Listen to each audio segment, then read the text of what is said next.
അന്നൊക്കെ തൂക്കിക്കൊല്ലാൻ വിധിക്കണം. പിന്നെ അന്നൊക്കെ തൂക്കിക്കൊല്ലാൻ വിധിക്കണ്ട. ആന മറ്റേ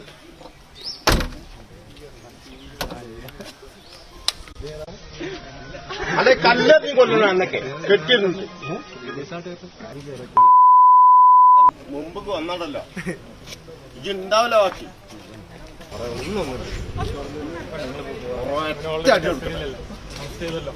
ഒറ്റ നോടുന്നത് എന്തിനാ ഓനൊക്കെ എന്തിനാ പോറ്റുന്നേ?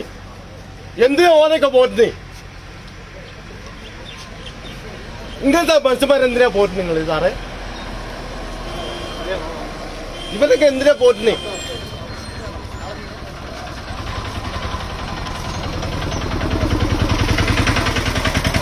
ചെറിയ ചെറിയ കുട്ടികള്, എത്ര കാലം കുട്ടികള് ഇവൻ കൊണ്ടേ കൊടുത്തിട്ട് എത്ര കുട്ടികള് കശി പോണ്. ഇവനൊക്കെ ഒന്നും കൂടെ ഇറക്കി തരിങ്ങള്. ഞാനിപ്പൊ ശരിയാക്കി തരാം. ഇന്നെ കൊണ്ടേക്കൊള്ളി. ഇന്നങ്ങള് മറ്റേ ഇതിന് കൊണ്ടേക്കൊള്ളി. തൂക്കിക്കൊല്ലാൻ വധശിക്ഷികൾ മാത്രം എടുത്താ പോരാ. ഞമ്മള് പ്രതികരിക്കണം. ഓനൊക്കെ പുറത്ത് കരിക്കണ്ടല്ലോ. ഇവിടുന്ന് കല്ലെറിഞ്ഞ് കൊല്ലണം.